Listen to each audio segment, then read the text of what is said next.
Hello there, and welcome. Wherever you're listening from tonight, whether it's a quiet bedroom with the lights turned low, or a cozy corner by the window, wrapped in a favorite blanket, I'm so glad you've found your way here. Take a deep breath with me. In and out. Let your shoulders drop. Let your hands rest. This moment is just for you. Tonight, I'll take you on a slow and gentle journey through time. Back to the stillness of a Victorian home, to soft footsteps on wooden floors, the flicker of oil lamps, and the sacred hush of childbirth. Before hospitals, before machines, before noise. This is what childbirth was really like without a hospital. Victorian edition. Now don't worry, there's no distress here. This is a sleep story meant to soothe you. It's a tender look at what it meant for a woman to bring life into the world when her bedroom was the birthing room, surrounded not by doctors, but by midwives, not by alarms, but by firelight, and the quiet strength of centuries of women before her. We'll follow Eleanor, a mother-to-be, as she gently moves through the rhythms of labour. Her thoughts, her breath, her memories, all slow and calm. We'll hear the rustle of gowns, the soft voices, the warmth of water and hands. Before we begin, if you'd like to leave a little comment and share where you're listening from, I'd love that. It's always so comforting to know we're all here together from every corner of the world, drifting off to the same quiet stories. And if you find peace in these kinds of slow, historical sleep tales, feel free to subscribe, only if it feels right. I'll be here, whispering more stories when you need them. Now, tuck yourself in just a little deeper. Let your mind wander, and come with me into a world lit by lamplight, softened by time, and wrapped in the quiet courage of a woman becoming a mother. This is what childbirth was really like without a hospital, Victorian edition. Let's begin. The soft grey light of dawn filtered through delicate lace curtains, casting gentle patterns upon the polished wooden floor of Eleanor's chamber. The house was still, wrapped in a hush that only early morning could bring, a silence thick with expectation, like the pause before a whispered secret. Eleanor lay nestled beneath layers of fine linen and embroidered quilts, her hand resting lightly upon the curve of her swelling belly.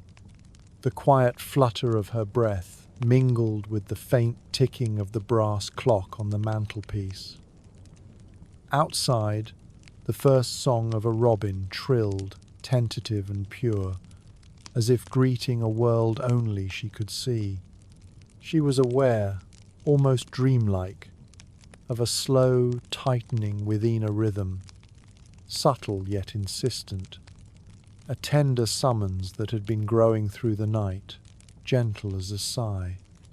Today, she knew, the long wait would begin to fold into a new chapter.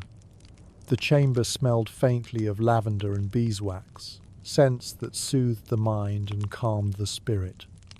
Eleanor's gaze drifted to the bouquet of pressed violets resting in a crystal vase on the windowsill, their purple petals a quiet reminder of spring's promise, even in the sombre stillness of her confinement. She thought of the whispers of women who came before her mother, her grandmother voices carried softly through time, telling tales both joyous and shadowed, of births and births yet to come. The delicate strength of their stories wrapped around her like a shawl, warm and enduring. A servant's footsteps echoed softly in the hall, and the faint clink of porcelain suggested tea would soon be brought. Eleanor welcomed these small rhythms, the measured routine that marked her days now, slow and deliberate as a hymn. Outside, the garden lay hushed beneath a pale sky, dew clinging to the petals of roses and the curling leaves of ivy that crept along the stone walls. In this quiet sanctuary, Eleanor felt the weight of both anticipation and calm, the merging of fear and hope as her body prepared to meet the new life it carried. She closed her eyes, drawing a breath deep and even, willing herself to rest in the soft fold of the morning. Time stretched like a gentle tide, carrying her forward, ever forward, toward a day unlike any other.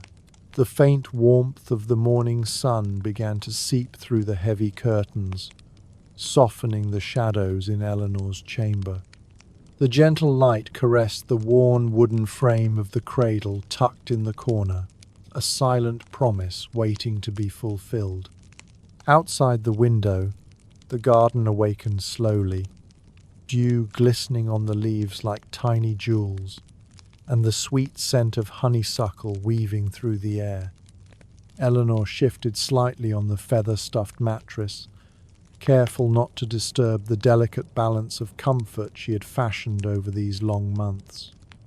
Her breath was slow, measured a small anchor in the rising tide of sensation that ebbed and flowed within her.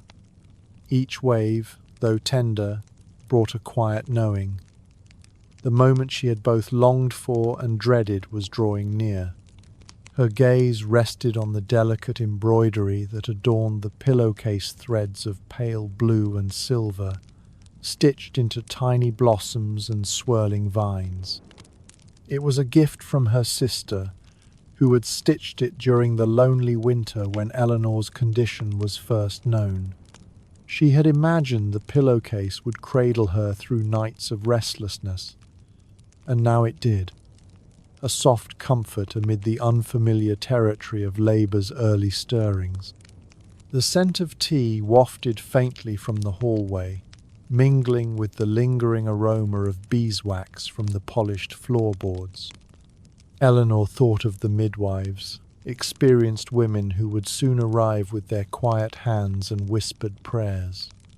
They were the keepers of sacred knowledge, guides through the passage between life and new life, their presence a balm against the unknown. She remembered the stories her mother told her as a child of the births that took place in candlelit rooms like this, where women gathered in solidarity and strength, their voices low and steady. How even in pain there was dignity, and in silence, a shared understanding deeper than words.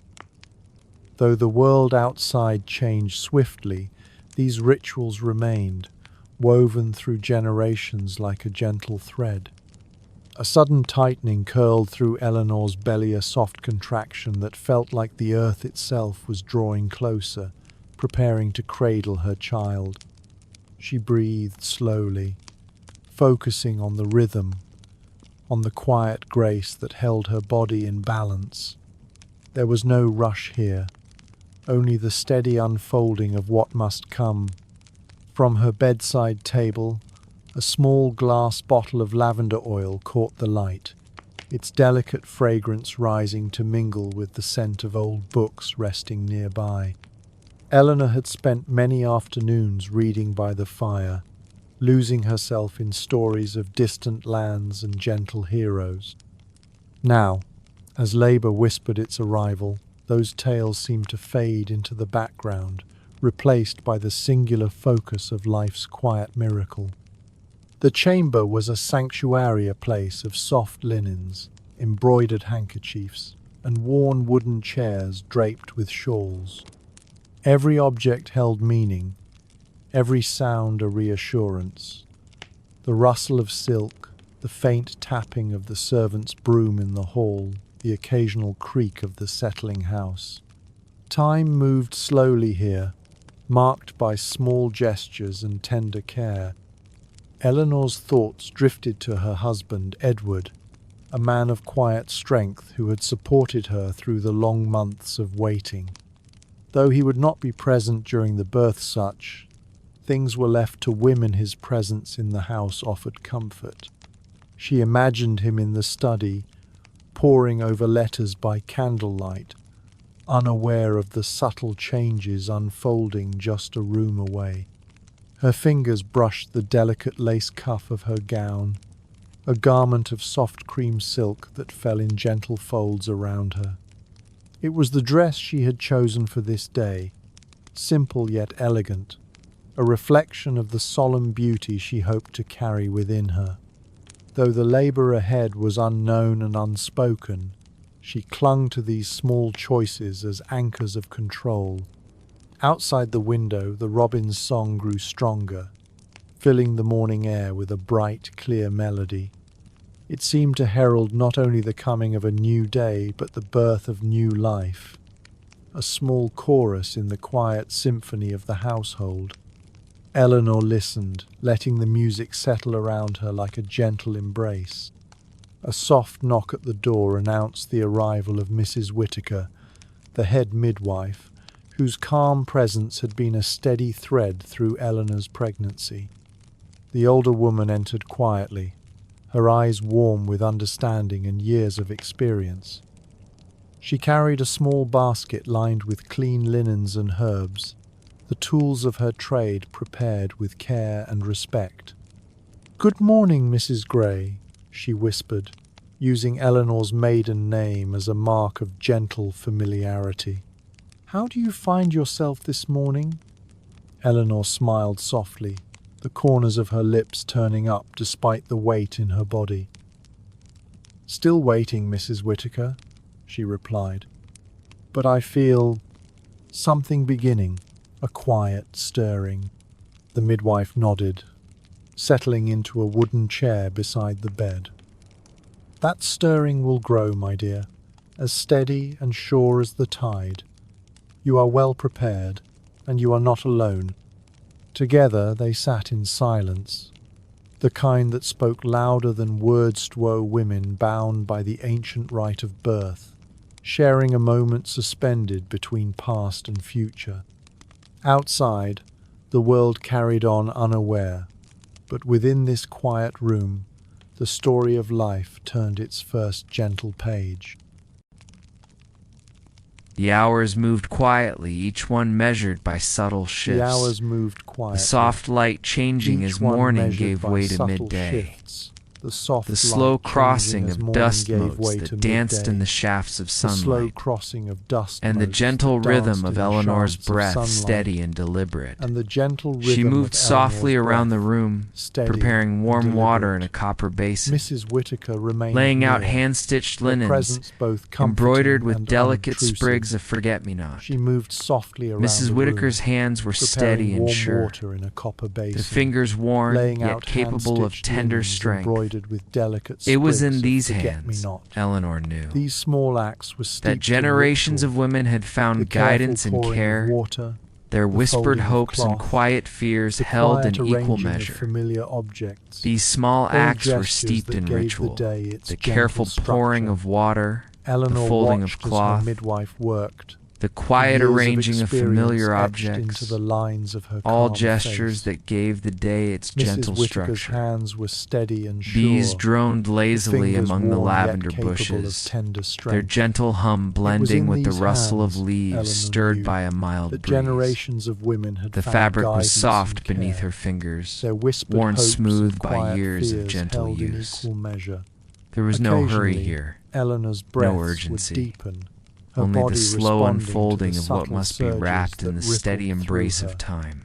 The silence that was expected, the strength that was demanded, not to cry out or complain, but to bear with quiet dignity. She did not speak of pain, to suffer in private and to emerge from the ordeal untouched by weakness. Instead, what was a heavy mantle, but one she was determined to wear with grace. It reminded her of the many women who had come before, mothers, aunts, cousins, who had navigated this same passage with quiet courage.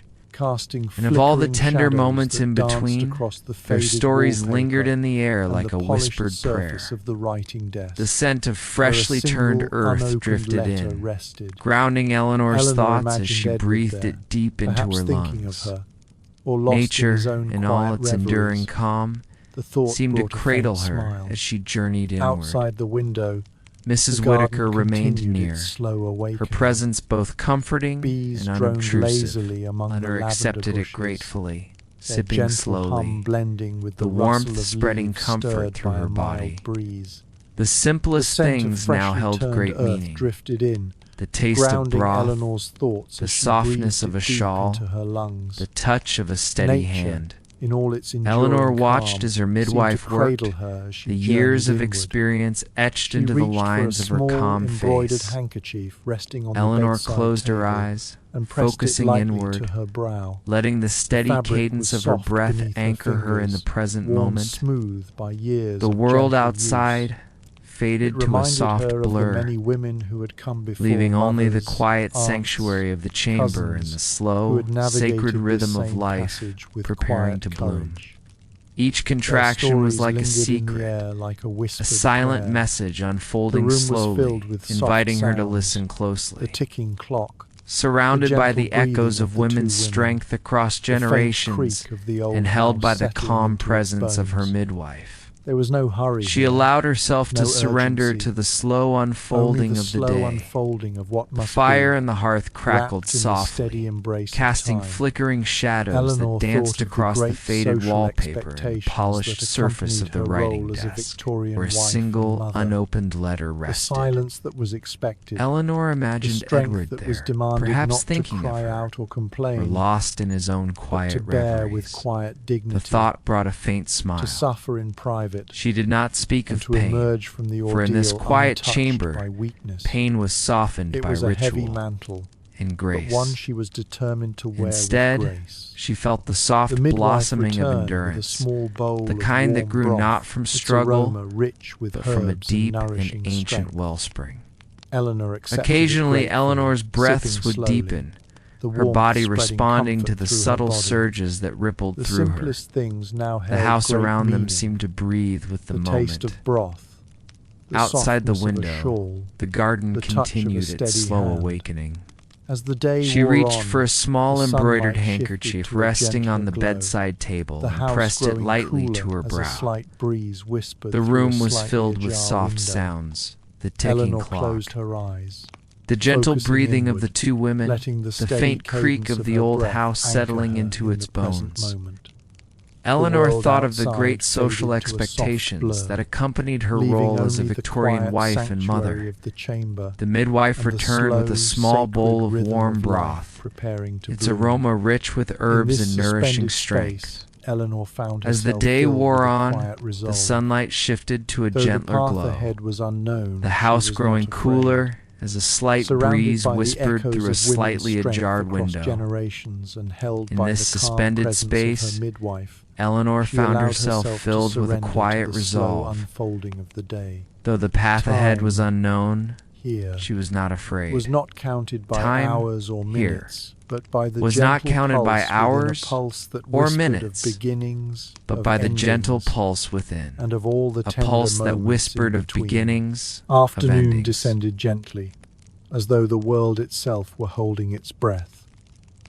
A hush had fallen over the house, deeper than the morning's quiet, richer somehow. Eleanor sat upright now, supported by cushions trimmed in pale blue ribbon, her back resting against the carved oak headboard.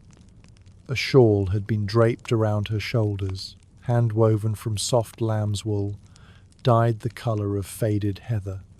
She could hear the grandfather clock chiming softly downstairs, its echo muffled through the walls, each note like a slow ripple across still water.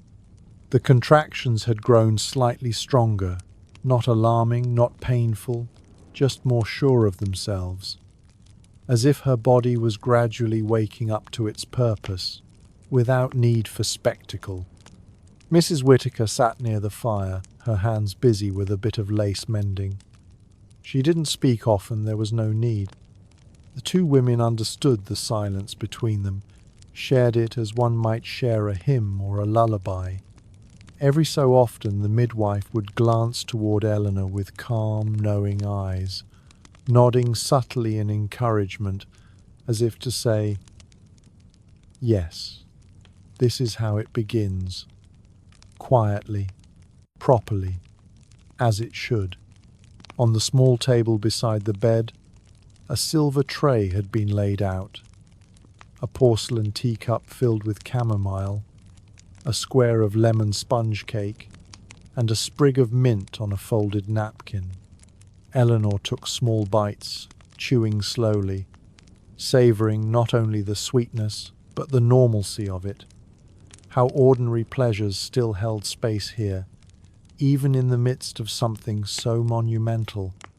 In the corner, the cradle remained empty, its wicker sides adorned with a tiny stitched canopy, cream-coloured with hand-sewn roses at each corner. A light blanket was already folded neatly inside, its edges scalloped with thread.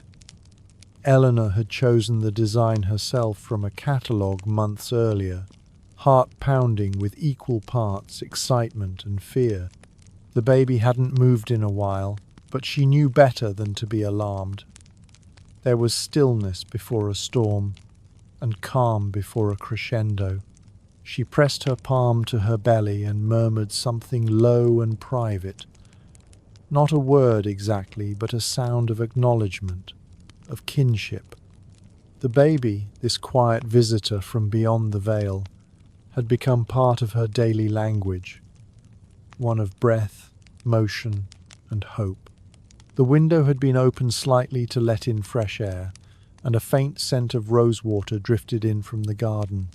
Birds chirped softly in the distance, and every now and then the rattle of a carriage wheel could be heard as someone passed on the cobbled street beyond the hedge. But within the house, everything remained suspended, a world turned inward. She reached for her journal, the one with the faded green velvet cover, and opened it to a blank page. Her pen moved slowly, the ink a deep navy blue. She didn't write anything profound, just a few lines about the weather, the feeling in her limbs, the taste of the tea. She wasn't sure why she wrote them down.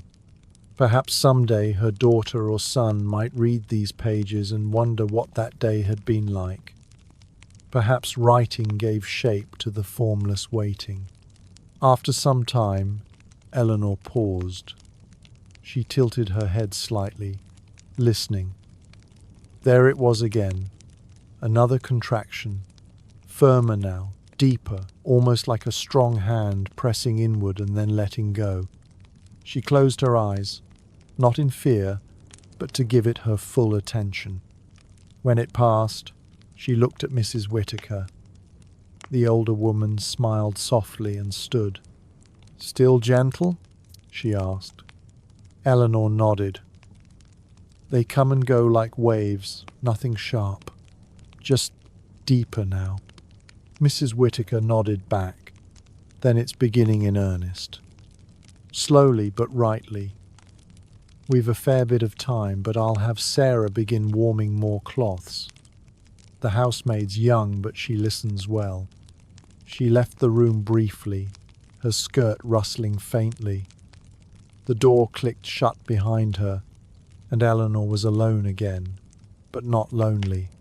The solitude wrapped around her like a familiar blanket, a space she had come to know well during her months of confinement.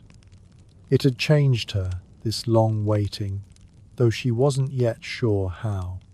When Mrs. Whittaker returned, she carried a small wooden box with rounded edges. She placed it carefully on the edge of the hearth and opened it to reveal its contents. Folded cloths, small vials of oils, a bar of fine soap, and a collection of time-worn tools Eleanor didn't recognize. There was nothing frightening about it, in fact. There was something comforting in its simplicity. The tools of women's work, passed from hand to hand, year to year. "We won't need most of these for some time," Mrs. Whittaker said almost to herself as she checked the contents. "But it's good to be ready. You're doing beautifully, my dear." Eleanor nodded again. her eyes lingering on the little vials of oil and the finely wrapped bundles of cloth. Everything in this room had been prepared gently, reverently. It wasn't sterile, not like a hospital might be, but it was sacred in a way that was older and perhaps wiser. And in that stillness, in the flicker of candlelight and the scent of lavender water, she felt it again, that surge. A little stronger now, not painful, but not to be ignored.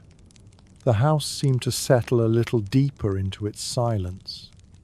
The late afternoon light turned golden, spilling across the wooden floor like spilled honey. The lace curtains softened it, filtering the brightness into a warm, drowsy glow. Shadows stretched a little longer now, not quite evening, but no longer day. The room breathed with that in-between feeling, as if it too was preparing for a change. Eleanor sat quietly, propped by cushions and wrapped in her soft wool shawl. Her fingers rested on the curve of her belly, tracing slow, absent-minded circles over the silk of her gown. The contractions, though still well-spaced, had grown steadier like the tick of the mantel clock, predictable and unhurried, yet undeniable in their rhythm. Her body was beginning to follow its own quiet compass. Sarah, the housemaid, had come and gone with bowls of warm water and clean cloths. Her presence was shy but eager, her every motion shadowed by care. Mrs. Whittaker guided her gently, instructing her with no more than a glance or gesture, as though the knowledge between them was old and quiet and didn't require explanation. There were no shouts, no flurry, no chaos, only readiness, and the soft hush of women at work. Eleanor felt the room embracing her now, every object familiar, every scent grounding. The floral wallpaper with its gentle curling vines, the polished wooden chair beside the hearth where her mother had once sat, years ago, for long evening talks over knitting, the small oil lamp, its base wrapped in green ribbon, glowing quietly beside the cradle. Each detail comforted her. She didn't feel alone, she felt attended. Not just by the living, but by the countless women whose lives had passed through quiet rooms like this. Women who had watched the sun shift across the curtains while their bodies prepared to open. Women who had breathed through pain and fear and joy alike. The walls themselves felt steeped in their breath. Mrs. Whittaker returned to her chair, placing a folded flannel across her lap and picking up her work again, not because it needed doing, but because it steadied the moment. Eleanor watched the gentle motion of her hands, the neat pattern of stitches appearing one after another, as dependable as the contractions that continued their slow, tidal rhythm. "You've done well to rest," the midwife said softly, not looking up. "It's a kindness to yourself and to the child." Eleanor nodded, her eyes heavy with stillness. "It doesn't feel as I expected," she murmured. "No?" Mrs. Whittaker smiled. "That's not unusual. Were you expecting thunder?" "I suppose. I imagined more drama, something loud, or terrifying." "Birth is rarely loud until the end," the midwife said gently. "It's the waiting that shapes the day, the quiet endurance. There's time enough for tears later, if they come. For now, this is how the body prepares softly, wisely." Eleanor rested her head back against the cushions. She found herself thinking again of Edward, still somewhere within the house. The thought of him soothed her, his familiar footsteps, his gentle voice when he came to check on her in the evenings, how he always paused at the threshold before entering, as though not wishing to disturb the sanctity of her space.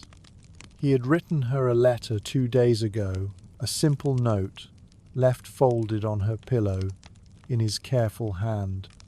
However long this takes, however far you feel from me, I am near. I trust you, and I trust this.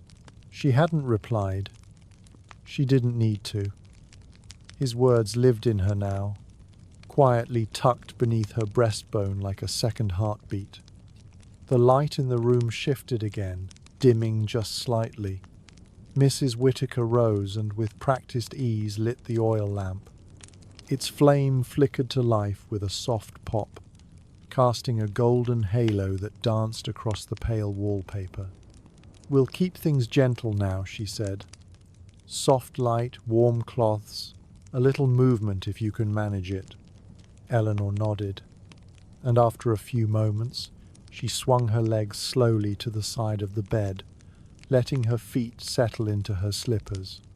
The floor was warm beneath them. Someone, likely Sarah, had tucked a small woven rug near the bedside to cushion her step. It was the kind of thoughtfulness that might otherwise go unnoticed, but today it brought tears to Eleanor's eyes. She stood carefully, her body adjusting to the shift. The contraction that followed wasn't painful, but it was deeper, and it drew her inward like a bowstring. She didn't speak. She simply placed her hand on the edge of the small table and breathed through it long, low breaths, like the sighing of wind through tall grass. Mrs. Whittaker watched from her place by the hearth. "Beautiful," she said softly. "That's exactly it." When the contraction eased, Eleanor looked up, and the midwife stepped forward to take her arm. Together, they walked slowly to the window.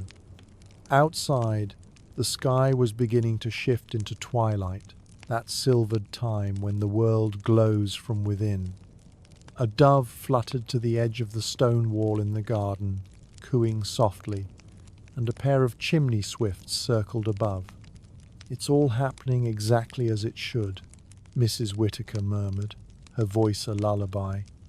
"No need to rush. The body knows the way." Eleanor leaned lightly against the windowsill, gazing out at the garden.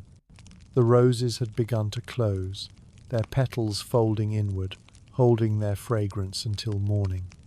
Somewhere deeper in the garden, wind chimes tinkled their delicate music barely audible, but present all the same.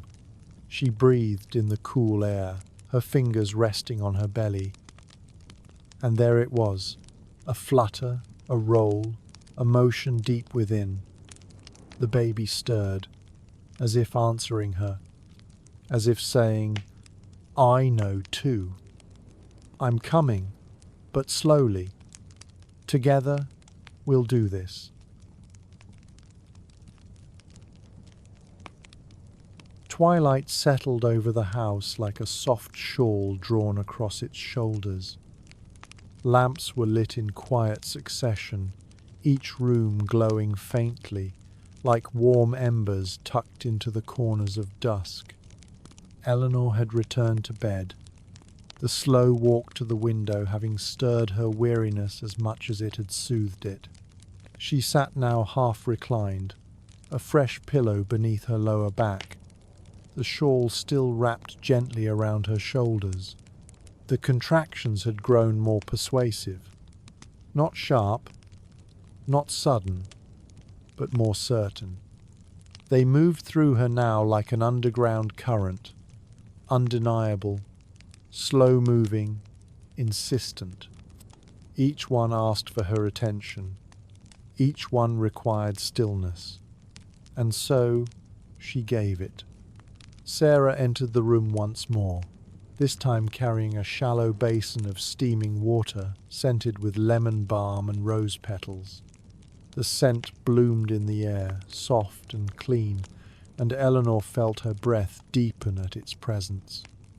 Mrs. Whittaker took a cloth, dipped it into the fragrant water, and gently wrung it out. Then, with a tenderness born from years of practice, She pressed the warm cloth to Eleanor's hands. The warmth spread quickly, drawing the ache from her knuckles and wrists. "Let your body soften with the light," the midwife said gently. "There is no need to brace yourself. Let everything sink like the sun." Eleanor nodded, her eyes half closed now. The cloths, the scent, the midwife's low voice, they wrapped her in calm. She felt like she was slipping into some deeper chamber of herself, somewhere beyond the ticking of clocks and the creaking of floorboards. Outside, the last of the day's light faded from the garden wall. The sky had gone dusky blue, with only the faintest gold at the edge. A single star appeared, tremulous and pale. Eleanor thought of the cradle again, not as a symbol this time, but as a reality. Soon, the child who stirred within her would lie there, small and swaddled, wrapped in the scent of milk and skin and newness. She wondered if it would be a girl, soft-voiced and wide-eyed like her sister had been as a child, or a boy, perhaps with Edward's serious brow and thoughtful gaze. She didn't know, and she didn't wish to. There was something beautiful in the not knowing, in the surrender. A deeper contraction came then, slower and heavier, like a great bell being rung in the distance. Her eyes closed fully now, and her hand reached instinctively for the edge of the blanket. She gripped it gently, more to feel the texture than to resist the wave. She breathed in through her nose, slowly, slowly, and out again, long and low. Mrs. Whittaker watched quietly, her face unreadable but deeply present. When the contraction passed, Eleanor's body eased, and she opened her eyes again. "That was different," she whispered. "Yes," the midwife replied. "That one asked more of you, and you answered well." The fire crackled in the hearth, its light flickering across the floral wallpaper. Eleanor noticed how the gold thread woven into the curtain trim caught the glow now, shimmering faintly like something alive. Everything in the room seemed to have deepened, not just the light, but the feeling, as if the chamber itself had shifted to match her, no longer a place of waiting, but of becoming. Sarah entered once more, this time with a fresh bundle of clean linen. She curtsied gently and moved to the chest at the foot of the bed, laying the cloths within. Eleanor watched her with a quiet fondness. There was something steadying about Sarah's presence, her youth, her helpfulness, her wide eyes so eager to do well. "Would you like more broth, Mum?" the girl asked, her voice barely above a whisper. Eleanor considered it, then nodded. "Yes, thank you, Sarah." The girl turned to go, and Mrs. Whittaker called after her softly, "And have the kettle on again. We'll need more warm water soon." When the door closed behind her, Eleanor let out a long breath. "It's all so slow," she said quietly. "And yet I feel as if I've lived an entire day inside this room." "You have," the midwife replied. "A day unlike any other. You've passed through a doorway without leaving the bed." Eleanor looked at her hands, pale and still, one resting on her lap, the other cradling the underside of her belly. Her rings had been removed earlier that morning, when her fingers began to swell slightly, and they now lay on the bedside table beside the folded handkerchief and oil lamp. "Do you think it will happen tonight?" she asked. Mrs. Whittaker gave a gentle shrug. "Perhaps. Perhaps not. First births are often long. The body takes its time learning the way. But don't be discouraged. Every hour is progress, even if it feels like stillness." Eleanor closed her eyes again and rested her head back. Her body was weary, but her mind floated.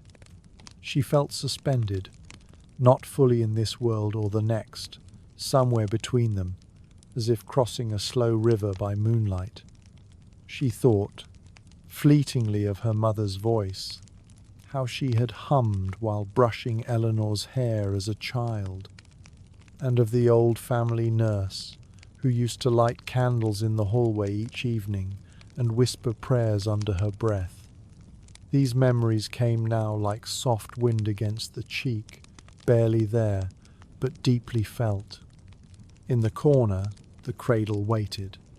Eleanor let one hand drift to the edge of the quilt and ran her fingers over the stitching small, precise diamonds, each holding a tuft of warmth.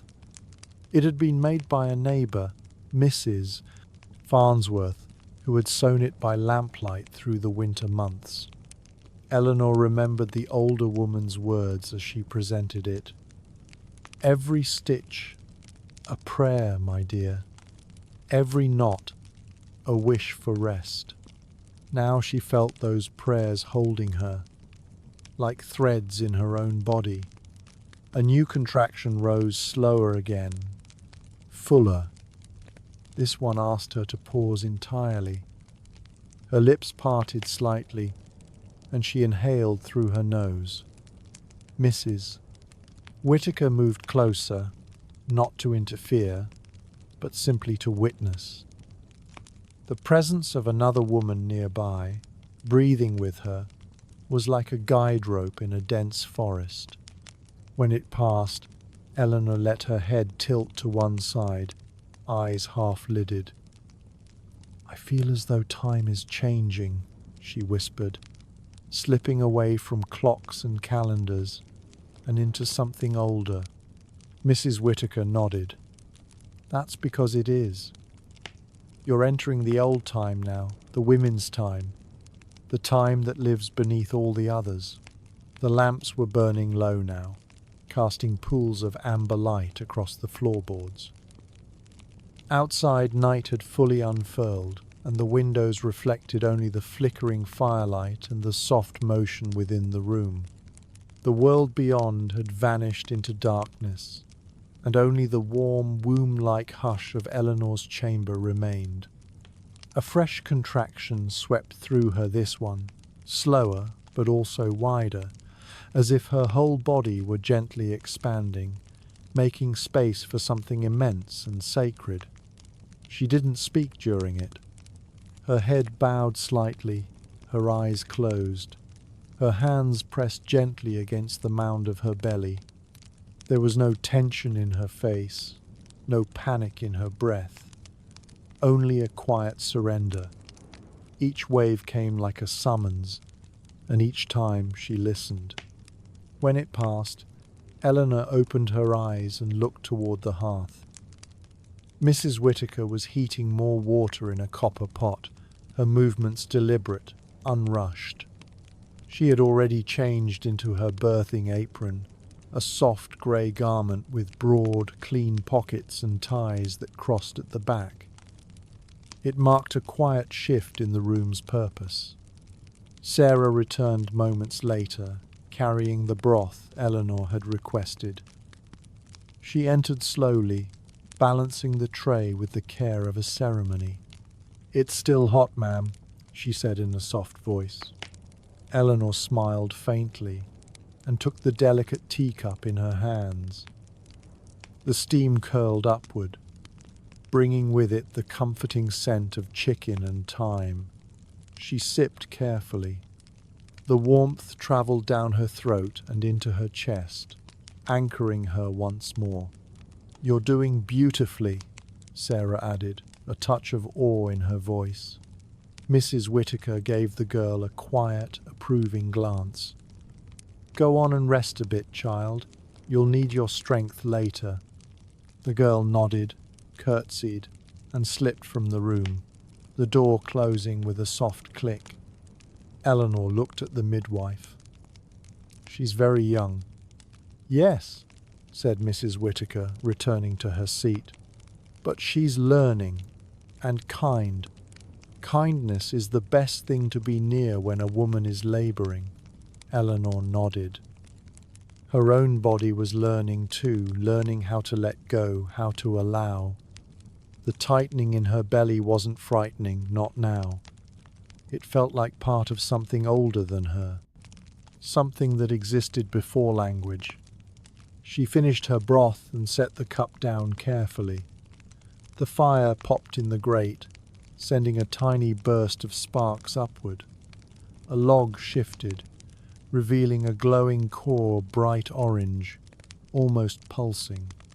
Mrs. Whittaker came closer then and knelt beside the bed. "May I touch your belly, love?" Eleanor nodded. The midwife placed both hands gently on her abdomen, her palms warm and confident. She pressed lightly, moving with knowledge and care. Her touch wasn't invasive. It was reverent, as though she were listening with her hands. She murmured.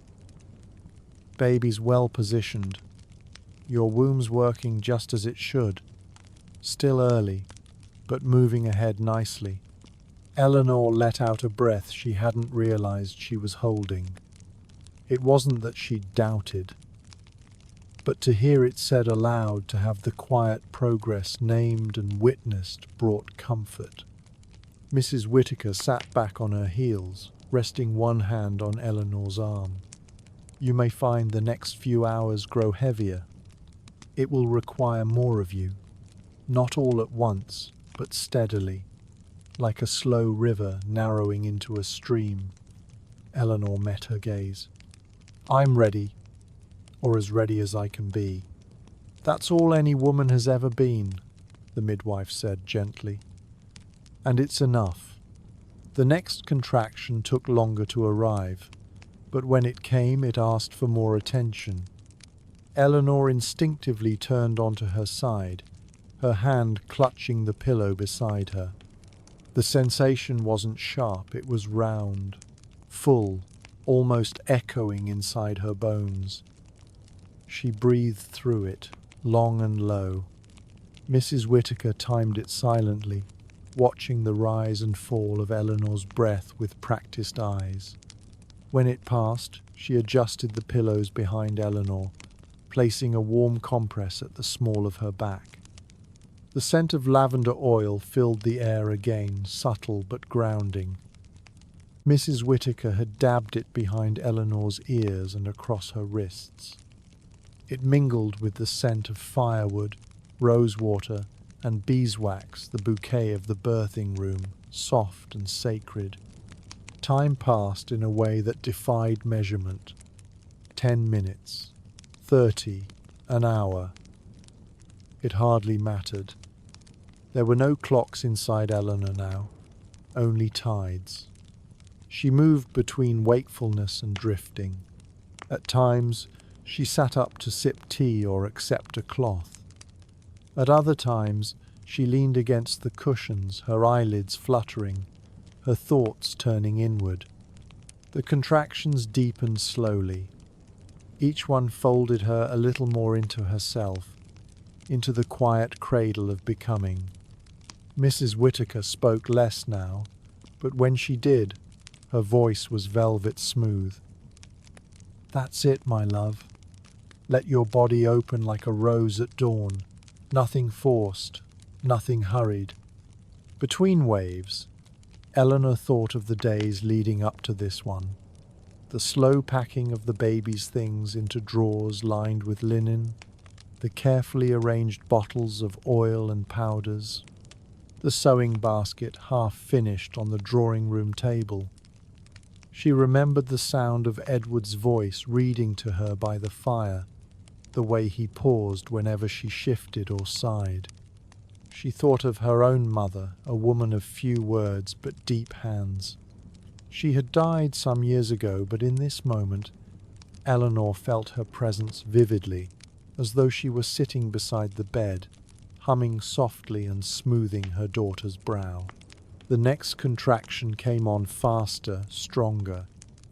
Eleanor gripped the edge of the quilt, her body curling slightly around the pressure. Her breath caught for a moment, not in fear, but in surprise. It was like standing in the sea and feeling a deeper wave lift beneath your feet. She didn't cry out. She simply breathed slow, sure, low. The fire snapped again. When it passed, she closed her eyes, and a single tear slipped down the side of her face. Not from pain, but from awe. Mrs. Whittaker dabbed it away gently with the corner of a cloth. "You are in it now," she whispered.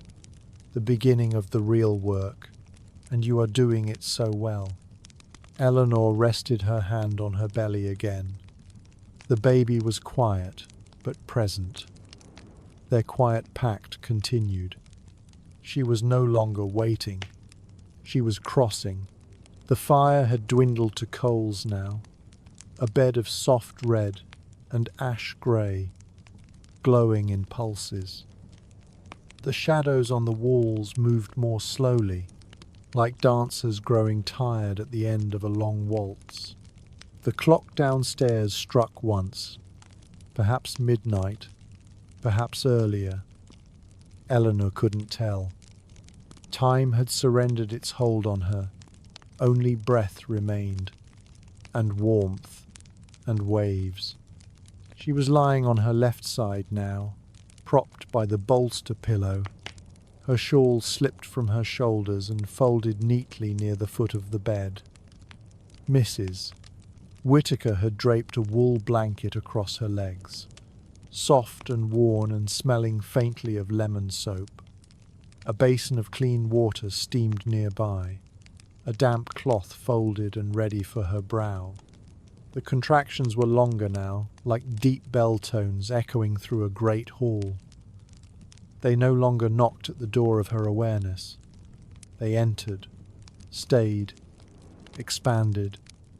They rose in her like tides from the sea, not sudden, but vast.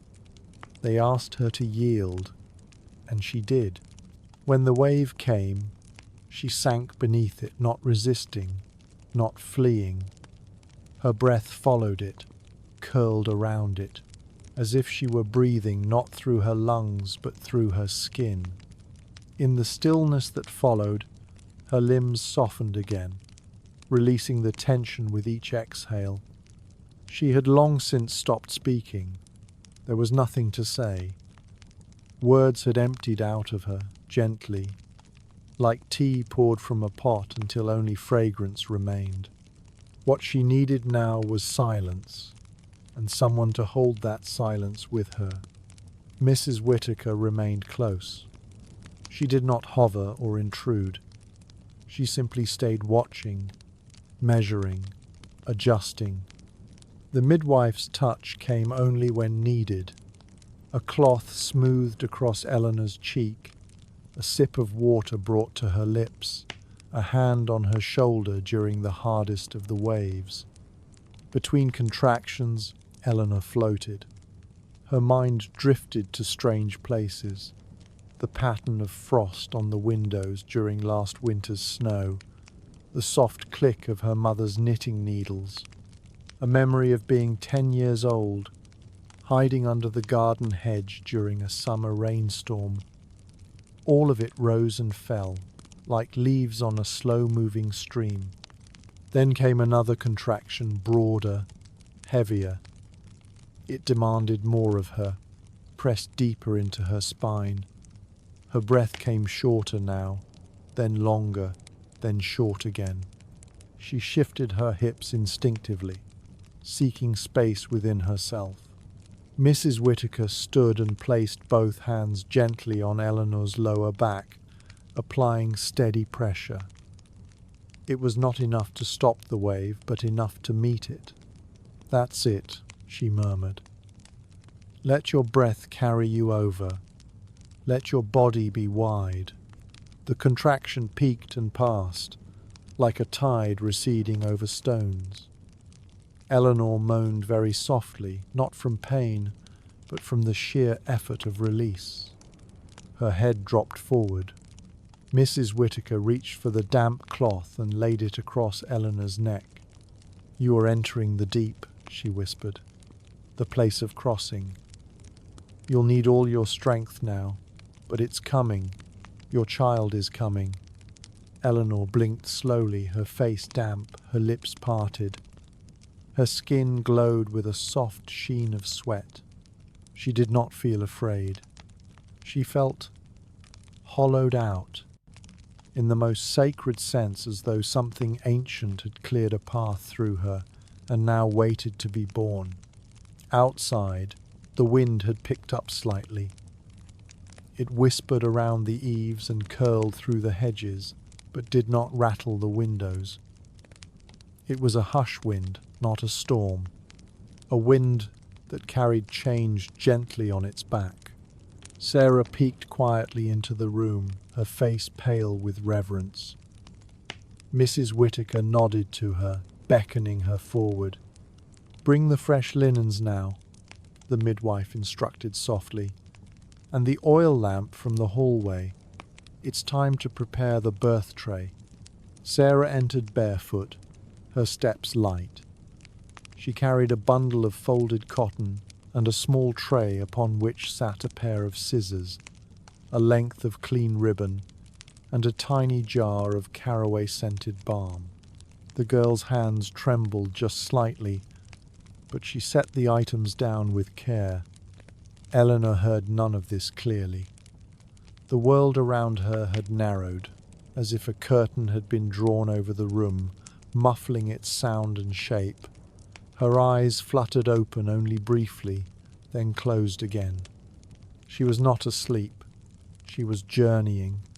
In the distance of her mind, she imagined water not turbulent, but vast. A lake at dawn, smooth and mirror-like. Her body, it seemed, had become that lake. Deep, patient, full of hidden currents. The baby was somewhere beneath the surface, swimming slowly upward, drawn by a light only they could see. The next wave struck suddenly, not violent, but immense. Eleanor turned onto her back, her knees drawing up slightly, the breath caught in her throat. Mrs. Whittaker was there instantly, her hands at Eleanor's sides, grounding her. "That's it. Let it move through. You are strong. You are open. Let the child come forward." Eleanor let out a long, shaking breath. A sound escaped her lips, a low, humming moan. It sounded almost like singing, like the voice of a cello being drawn slow and low. When the contraction passed, she rested her head back. Her hands fell loosely at her sides. Her chest rose and fell in gentle gasps. Mrs. Whittaker placed a hand on her shoulder. "We're near the turning point," she whispered. "Soon we will begin the true descent. Soon you will meet your child." Eleanor didn't answer, not because she didn't hear, but because there was no language inside her now. Only pulse, only breath, only the great, sacred work of becoming two. A hush had fallen over the room, so complete that Eleanor could hear the flutter of her own pulse in her ears. The fire had quieted to its final glow, little more than embers tucked in their hearthbed. Shadows clung to the corners like soft fabric. Everything had narrowed, not into darkness, but into depth. The kind of stillness found only in cathedrals or at the edge of a dream. Eleanor lay curled on her side once more, her gown loosened at the waist, a flannel sheet draped over her legs. Her brow was damp, her lips slightly parted. She was no longer marking time, nor tracking sensations. She was simply following them. The contractions came every few minutes now. Their rhythm had grown steady, like the sea in full motion, not crashing, but rolling wave after wave, asking more of her each time. She had stopped reacting with surprise. She no longer anticipated. She only received. Between the waves, She hovered in the spaces women rarely speak of, those quiet ledges between effort and letting go. In those moments, she saw strange and vivid things in her mind's eye. A swan lifting from a dark lake, her own hand holding a candle in a long corridor, a door opening onto a room she'd never seen but somehow recognized. Mrs. Whittaker remained close by, tending quietly to linens, warming cloths again and again, refreshing Eleanor's water. The midwife said little now. She simply watched, listened, and touched only when asked, as a lantern might stand lit in a corner, not demanding notice but giving light all the same. At some point Eleanor could not say when Sarah returned, and sat silently on the small chair near the hearth. Her presence was gentle, watchful. She held a cup in both hands, though she did not drink. She simply kept vigil. A sudden contraction moved through Eleanor, like a thread being pulled tight through heavy cloth. It took longer to pass. Her body responded with a low sound, almost a sigh, almost a song. She gripped the side of the mattress as it came, but did not resist. The muscles of her face were smooth, her breath purposeful. When it passed, Mrs. Whittaker came and placed her hand on Eleanor's back. "That one was strong," she said softly. Eleanor only nodded. Her eyes remained closed. Her body was humming, as if every part of her had been tuned to a lower frequency, steady, ancient, deep. "You may feel pressure soon," the midwife continued. "Not just waves, but weight. That's how you'll know you've turned the corner." Eleanor let the words drift through her. She didn't resist them, but she didn't chase them either. She had become a vessel now, open, unanchored, held only by breath and the gentle rhythm of her own body's knowing. Outside the window, a fog had settled over the garden. The hedgerows were lost in mist. The night air was still, and no birds called. It was as though the entire world had paused in reverence for what was taking place behind these pale curtains. Another wave began. Eleanor's hand reached for the bedpost. Her fingers curled around the cool wood as the sensation rose, tightened, deepened. Her knees bent slightly, her face softened. The sound she made was wordless, not a cry, but a tone, resonant and low, a note from some ancient throat she hadn't known she possessed. Sarah moved from the hearth and came closer, placing a cool cloth gently on Eleanor's forehead. Eleanor didn't open her eyes, but she felt the girl's hands small and careful, smoothing a strand of hair behind her ear.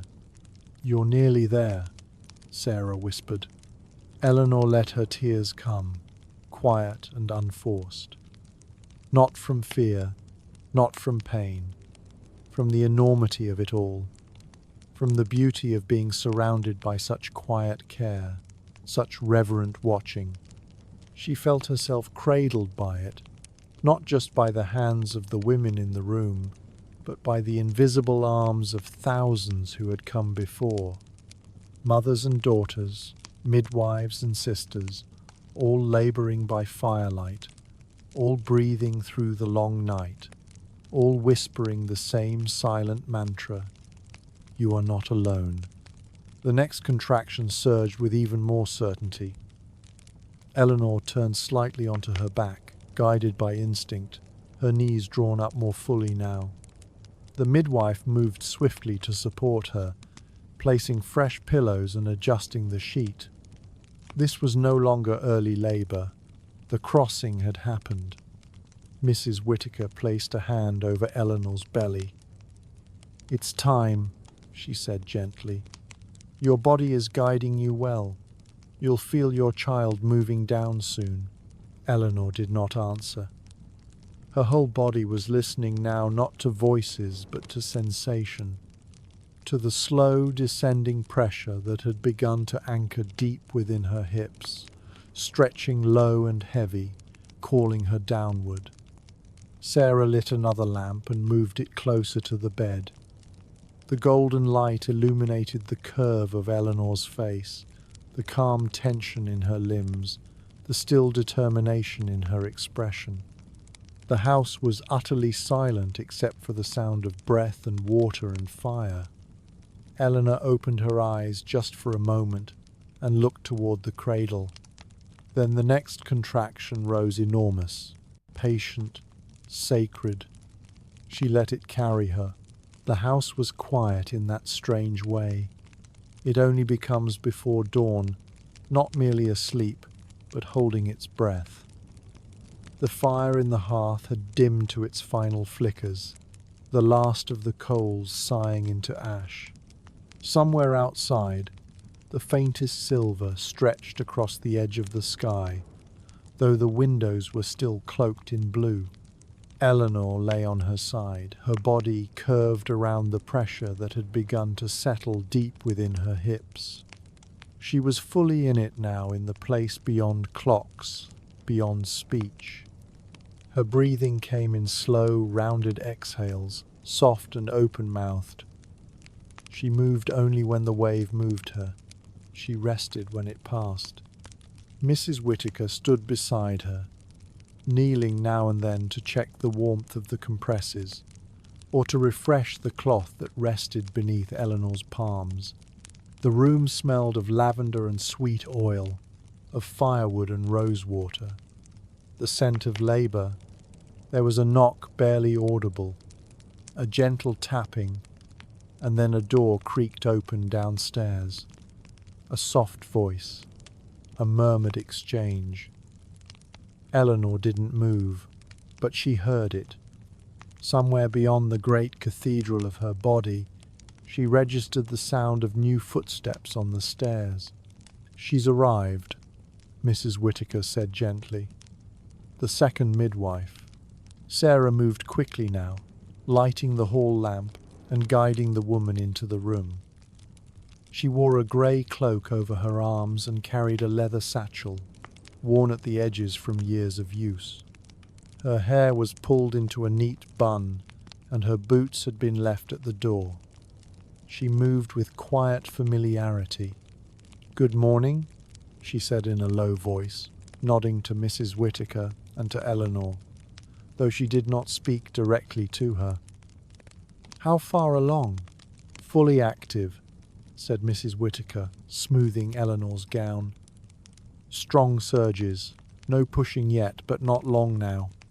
The new midwife, Miss Lawley, Eleanor remembered distantly, crossed to the small table and began unpacking her things. A fresh cloth bundle, a stoppered bottle of tincture, a small journal bound in soft blue leather. "She's steady," said Mrs. Whittaker, "and quiet. She listens well." Miss Lawley gave a nod, already rolling her sleeves.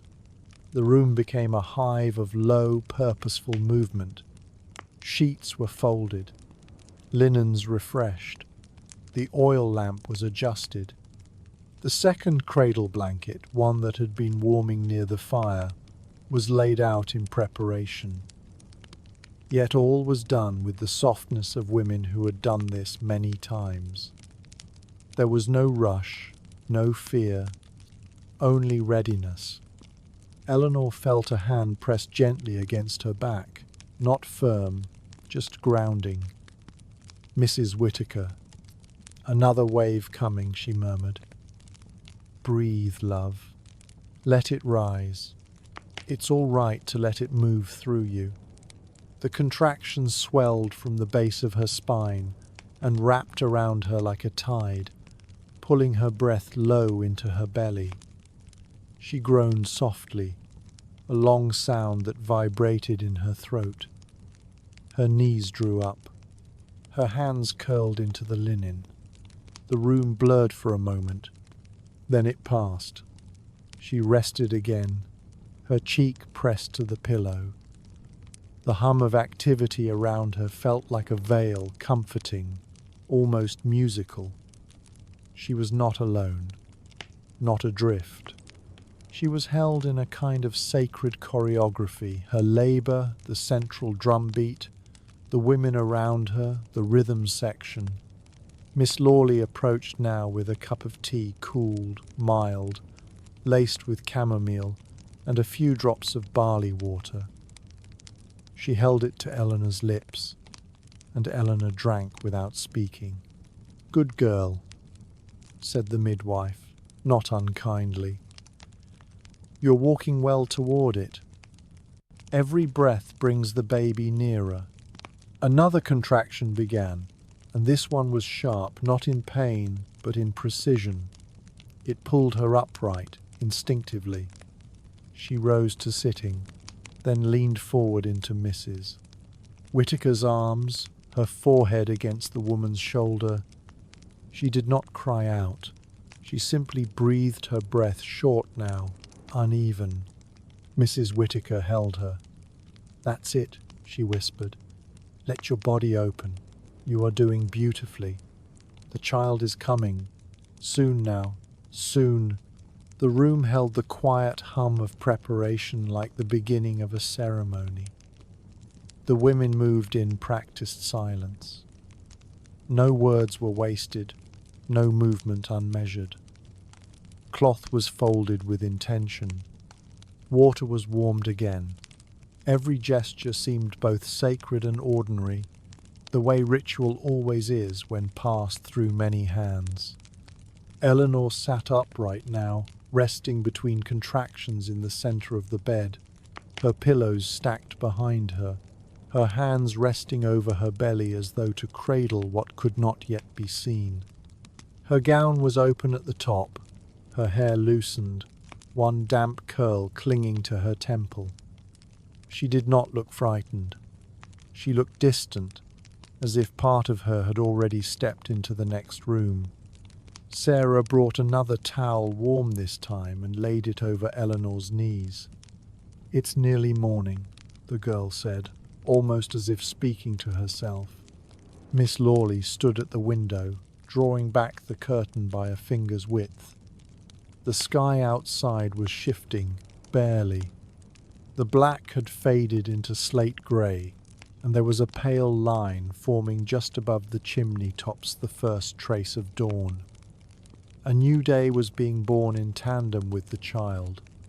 "The world is waking," she murmured. Just in time. Eleanor's next contraction came more quickly than before. She let out a low sound, somewhere between a breath and a sigh. Her hands gripped the blanket, then released.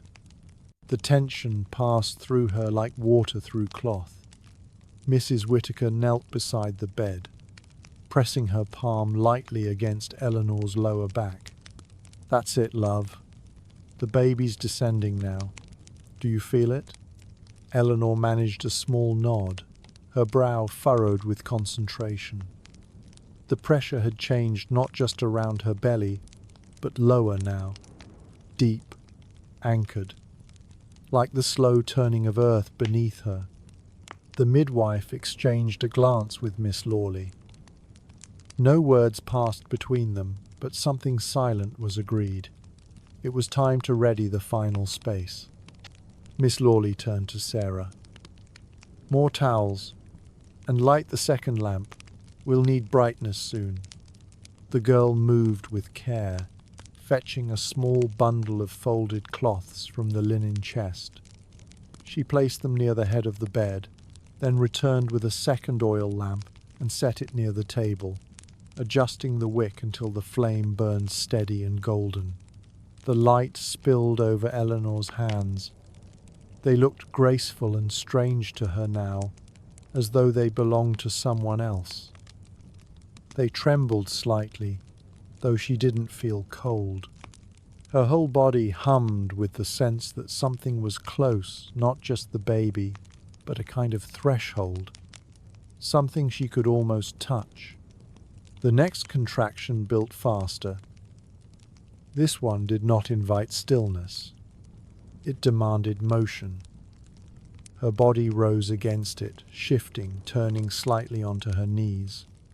She leaned forward onto the pillows, her arms folding over each other, her cheek resting between them. Mrs. Whittaker followed her lead, moving swiftly to the other side of the bed, placing a towel beneath her hips, adjusting the sheet to preserve her modesty without restricting movement. "That's right," she whispered. "Let your body take the shape it wants. This is the part you do not direct. You only allow." Eleanor felt the pressure deepen not just around her, but within. A downward pull, magnetic and wide. It was as if the very center of the earth had taken hold of her and was drawing something through her. She groaned, not out of fear, but from effort. Her voice sounded new to her, not like speech, not like any sound she had made before. It was low and resonant, like wind through a cave. It filled the room for a moment, and then it faded. Sarah looked up, eyes wide. She had heard that sound before once, in a memory of her own mother giving birth to her brother, in a distant room behind a closed door. It was the sound of a woman on the edge of something enormous, something sacred. Miss Lawley placed a clean cloth on the table and opened her satchel. She took out a small bottle and set it near the balm and scissors. Everything had its place. "We're near the turning now," she said softly. "Within the hour, perhaps sooner." Eleanor turned her face toward the window. The light outside had changed again. The first flush of rose was blooming along the rooftops, and the sky beyond it had turned from grey to the faintest eggshell blue. The child was coming with the morning. The first birds had begun to stir. Outside the fog was lifting slowly, and the trees were just beginning to show their shape again. Pale blue had replaced the heavy dark of night, and a soft golden wash was blooming at the edge of the sky. Morning was not fully here yet, but it was coming, quietly, like a promise. Inside the room the air felt still but charged with a kind of waiting. The women moved less now. Everything essential had been prepared. The fresh linens had been laid out, the lamp adjusted, the water warmed. All that remained was the waiting and the watching and the being. Eleanor sat upright again, resting back against the pillows. Her head was tilted slightly to the side, her eyes half closed. Her hands rested lightly on her belly. She was in a place between effort and stillness. She did not speak. Her breath came in long waves. Sometimes she whispered to herself. Nothing clear, just sound, like the hum of an old melody. Miss Lawley watched from her place by the table. She was rolling a fresh cloth between her hands, her gaze calm, steady.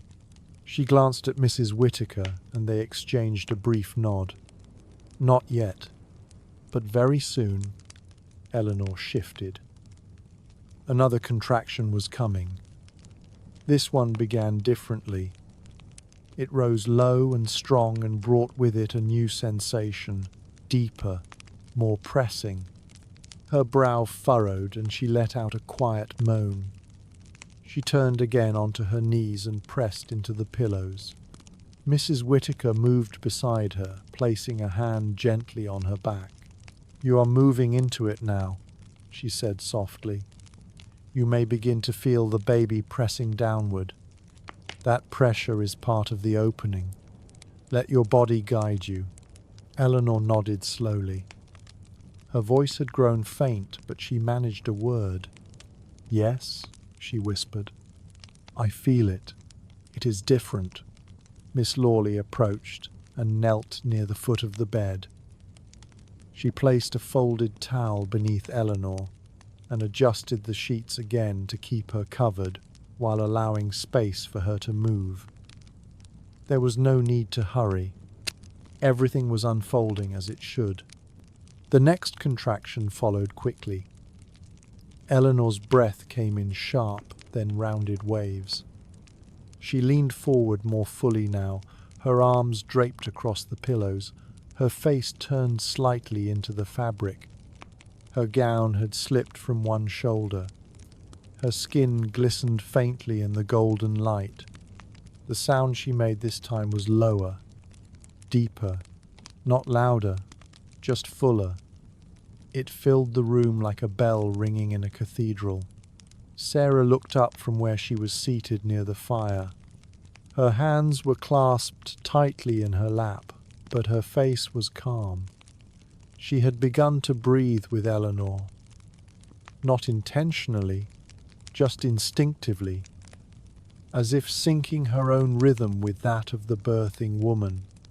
When the wave passed, Eleanor slumped slightly. Her body sagged forward, not in collapse but in surrender. She was letting go, more and more, with each wave. Mrs. Whittaker reached for a warm cloth and gently wiped Eleanor's neck. "You are doing so well," she said. "Everything is moving forward exactly as it should. The baby is making its way down." Eleanor did not open her eyes, but she smiled faintly. It was a smile of quiet courage, of knowing without needing words. Sarah rose then and approached the bed. She placed a fresh glass of water near Eleanor's side and tucked the edge of the blanket gently beneath her knees. "Would you like a sip?" she asked in a soft voice. Eleanor nodded. Sarah lifted the glass and held it to her lips. Eleanor drank slowly, then rested her head once more. The light outside had grown stronger now. The shape of the trees was clearly visible through the thin curtains. A bird called once from the garden. Then again, the world was waking, and within this room another life was almost ready to enter it. The next contraction came swiftly. Eleanor gripped the pillow tightly. Her whole body tensed, then opened. Her breath caught, then steadied. She let out a long sound. Not pain, just power. It rolled through her like thunder through distant hills. Mrs. Whittaker leaned closer. "Do you feel the need to push?" she asked gently. Eleanor breathed heavily, then whispered, "Yes, I think I do." Miss Lawley nodded. "Then we are close. Let your body guide you. We will be here." The room grew even more quiet. There was no rush, no commands, only presence. Eleanor was leading now. Her body the compass, the others the steady stars around her. She moved again into the supported upright position, resting against the pillows. Her breath had changed. She was no longer breathing to endure. She was breathing to descend. Another wave rose. She bore down slightly. Her hands gripped the sheets. Her jaw clenched, then softened. The air was thick with warmth and rhythm. The women around her said little, only what was needed. "That is it? Good. You are strong, let it come." And still the light grew. Soon. The child would be here soon. The room no longer belonged to the world outside. It had become its own place, a cradle of breath and cloth and flickering light. The sky beyond the windows had turned fully morning now, though the sun was still low and soft. The light that entered the room was pale gold, like butter on cream linen. Eleanor leaned forward once more, supported by pillows and hands. Her gown was slightly loosened, her feet bare beneath the sheet. Her face glowed with warmth and exertion. Her eyes closed again and again as each wave rose. She was beyond thought now. She had become pure instinct. The pressure had deepened. It was no longer only a feeling of dissent. It was a call, a silent command from within. Her body had taken over. The time for endurance had passed. Now came the time for surrender. Mrs. Whittaker sat close beside her, her hand gently resting at the base of Eleanor's spine. "With this next wave," she said softly, "let yourself follow the push. You do not need to force it. Let the body lead." Eleanor nodded, though her head barely moved. Her face remained still, lips parted, hair damp along her temples. She gripped the pillow and exhaled slowly. The contraction began. It started as a low hum in her hips and swelled upward like a tide. Eleanor's body responded. She bore down gently, her face tightened. Her voice returned, low and steady, a moan that rose from her chest like a song too ancient for language. Miss Lawley moved into position now. Her hands were clean, her sleeves rolled, her breath even. "Good," she whispered. "Very good. The baby is close. Not long now." Sarah stood silently by the fire, hands clasped together, her face filled with reverence. She had never seen a birth before, not like this, not from within the circle, but she was not afraid. She felt steadied by the silence, held by the rhythm. Eleanor rested between the waves, her arms folded gently, her legs supported by towels and firm hands. Her breath had grown deeper again. Her body knew what to do. It had always known. A new surge began, this one stronger than the last. Eleanor tensed, then opened again. She groaned, not from pain but from intensity. Her body curled forward, her hands pressed into the bed, her eyes squeezed shut. "That is it," Mrs. Whittaker murmured. "You are doing beautifully. Follow it down. Let it open." Eleanor's breath shook. Her knees shifted wider. The sound she made now was more grounded, a tone from the bones rather than the throat. Miss Lawley leaned in slightly. She spoke softly. "We are crowning.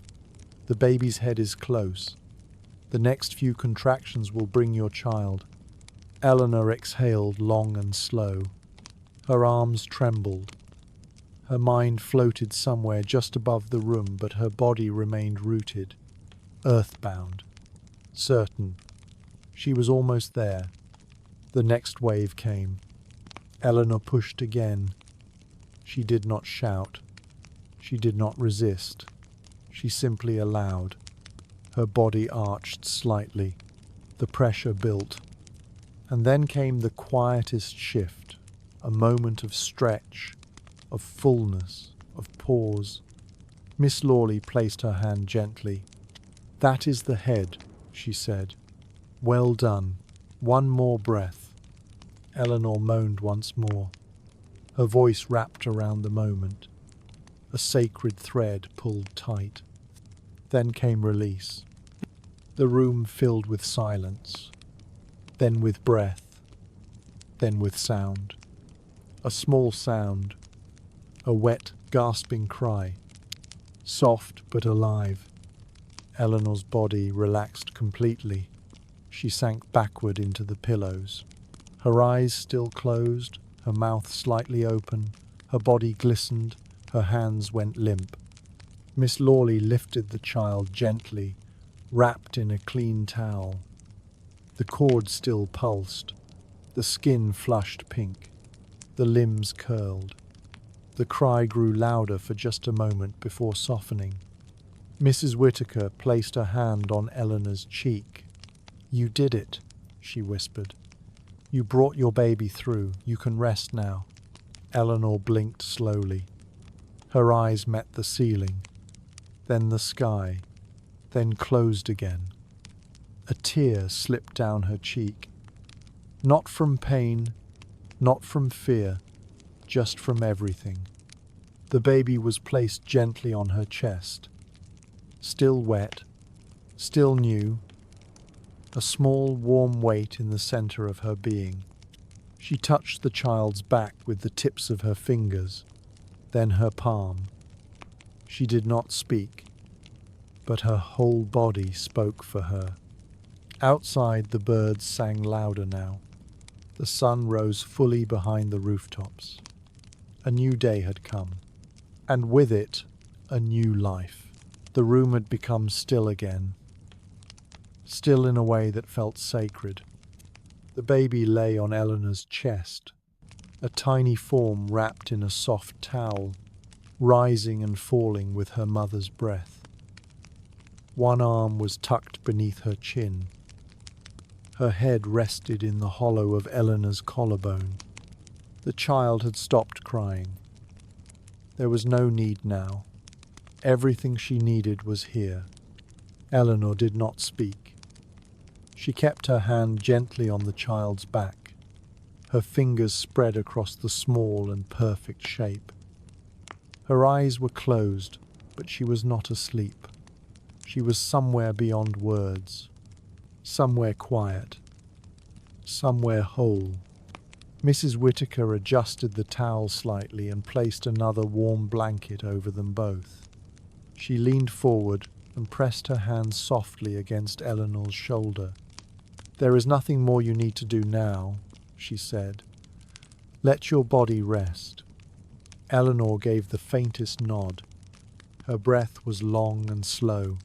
Miss Lawley moved carefully at the foot of the bed. The cord had stopped pulsing. She reached for the silver scissors and tied a clean ribbon near the base. Her hands were firm but gentle.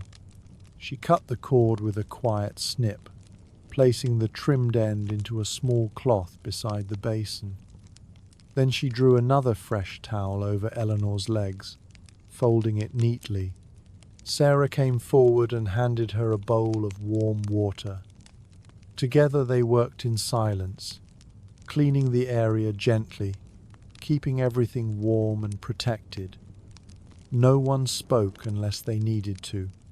The air felt thick with reverence, the moment too soft to interrupt. The placenta was delivered without difficulty. Miss Lawley checked everything quickly and nodded with approval. All was well. Eleanor's body had done everything beautifully.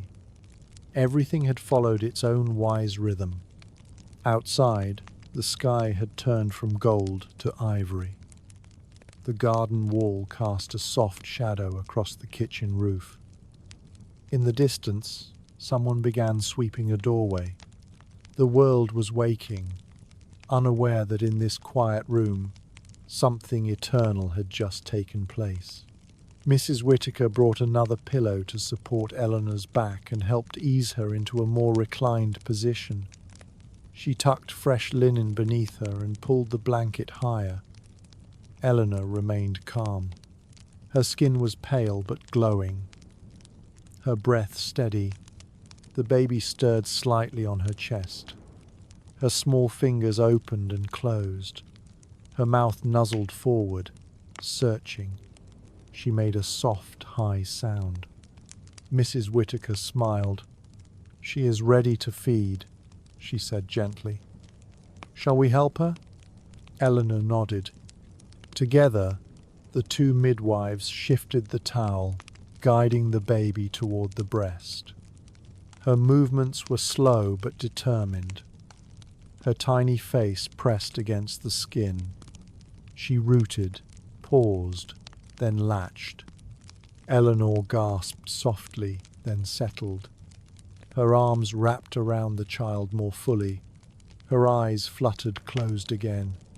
Sarah stood nearby, her hands clasped over her heart. She had not moved for several minutes. Her expression was full of wonder.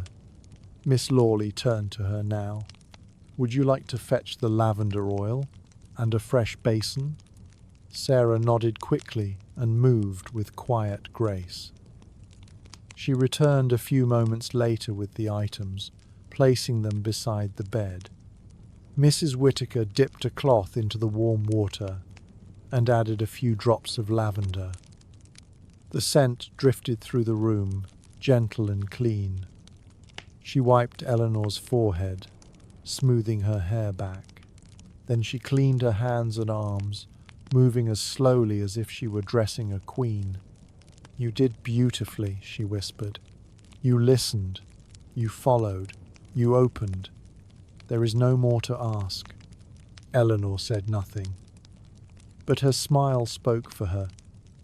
It was the smile of someone who had walked through a storm and come out carrying the sun. The baby suckled softly, her eyes still closed. Her skin was flushed pink. Her breath came in tiny bursts like wind through leaves.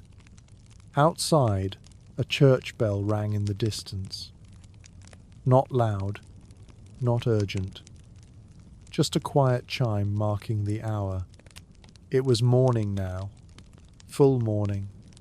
In the hearth, a fresh log had been placed on the embers. The flame had returned, dancing low and warm. Sarah sat nearby, gazing into it as if watching a story unfold. The midwives stepped back for a moment, allowing Eleanor and the child to rest. They whispered together near the window, noting the time of birth, the condition of the mother, the colour and tone of the child. Their hands moved through the pages of the small journal, their notes written with care, as though recording something holy. Eleanor shifted slightly, her body still heavy with effort, but her heart lighter than it had ever been. She looked down at the baby, her lips parting in wonder.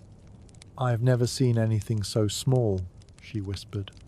Mrs. Whittaker stepped closer again and smiled. "She is perfect," she said. "She is yours."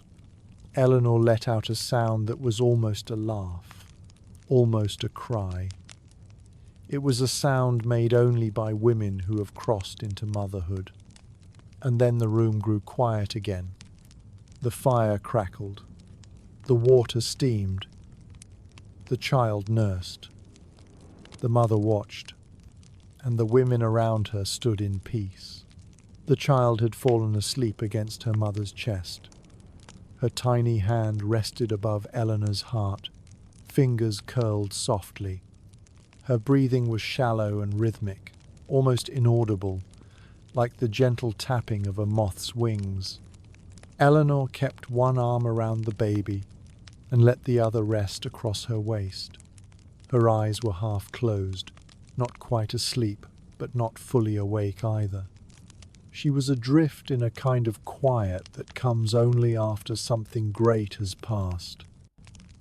A quiet filled with awe. A quiet that asked nothing in return. The midwives worked quietly in the background. The sheets beneath Eleanor were gently changed. First one side, then the other. Fresh linen was pulled into place with care. Sarah helped, folding the used cloths and placing them in the basin by the fire. The girl moved slowly and with purpose. Her face was still pale but full of something new, a kind of softness, as if watching birth had peeled back a hidden layer of the world and shown her something eternal. Mrs. Whittaker placed a small pot of broth on the hearth and added a pinch of thyme. The scent drifted through the room, warm and savoury. Nearby, she set out a slice of soft bread, a wedge of apple, and a silver spoon. The tray was simple, but lovingly prepared. "Food will help her strength return," she whispered to Sarah. "And tea, weak and sweet." Miss Lawley had begun to tidy the birthing area. The basin was emptied and refilled. Towels were folded. A fresh cloth laid out beneath the cradle. Nothing was rushed. Nothing was loud. Every motion honoured the moment. Eleanor stirred slightly, looking toward the hearth. Her lips parted. "I could try a sip," she whispered. Sarah brought the tea first, holding it carefully and guiding the cup to Eleanor's mouth. The scent of chamomile rose with the steam. Eleanor sipped slowly, then again. She closed her eyes after the third swallow. "Thank you," she said. "You are most welcome," Sarah replied, her voice soft as lace. Mrs. Whittaker approached with the tray. She placed it gently on the bedside table and set a napkin across Eleanor's lap. "When you feel ready," she said. "There is no hurry." Eleanor looked at the tray. She touched the corner of the bread with her fingers but did not yet eat. She looked down at the child on her chest instead. "She is asleep," she whispered. "Yes," said Mrs. Whittaker. "She is full and warm. Let her sleep as long as she wishes. We will help you bathe after she wakes." Eleanor nodded, her eyes misted. She had not wept during labor, not from fear, not from pain, but now, in this moment of stillness, the tears came without asking. Miss Lawley reached out and gently touched her hand. "It is all right to cry," she said. "You have walked through something ancient. Your body is wise. It knows when to release." Eleanor closed her eyes and let the tears fall. They were not loud or shuddering, just quiet. A few drops rolling down her cheeks into her hair. The fire continued to crackle. The tea cooled slightly. The child shifted once in her sleep. Sarah sat again by the hearth, her hands resting in her lap. She had never felt time move so slowly and so beautifully. She did not want it to end. Outside, the sun had risen higher. Its light now filled the edges of the room, casting golden bands across the floorboards. The shadows of the window panes stretched long and soft across the rug. Miss Lawley opened the curtain fully now. The room brightened just enough to see the fine details in Eleanor's lace pillowcase, the embroidery on the blanket, the tiny features of the baby's face. It was almost time to wash Eleanor and prepare her for rest. But not yet. Not while the baby lay sleeping so peacefully. Mrs. Whittaker returned to the hearth and poured a little more tea. She added honey and stirred quietly. Sarah rose again and approached the window.